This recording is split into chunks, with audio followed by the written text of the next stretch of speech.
सध्या राज्यामध्ये नवरात्र उत्सवाची धामधूम सुरू आहे। मात्र या धामधुमीत एक हृदयद्रावक घटना सोलापूर जिल्ह्यातून समोर आली आहे। नवरात्र उत्सवानिमित्त तुळजापूरहून ज्योत घेऊन आपल्या गावाकडे निघालेल्या 2 तरुणांवर काळाने घाला घातलाय। तुळजापूरहून आपल्या गावाकडे परतताना सोलापूर मंगळवेढा राष्ट्रीय महामार्गावर हा भीषण अपघात घडलाय। ज्योत घेऊन निघालेली पिकअप व्हॅन नियंत्रण सुटल्यामुळे रस्त्याच्या कडेला असलेल्या खड्ड्यामध्ये पडली आणि या भीषण अपघातामध्ये 2 तरुणांचा मृत्यू झालाय। अपघात गुरुवारी सकाळी 6:45च्या दरम्यान घडल्याचं समजतंय।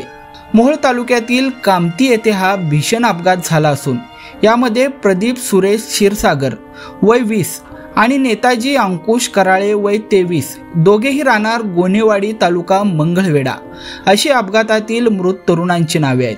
तर या अपघातामध्ये इतर 6 जण देखील जखमी झालेले आहेत।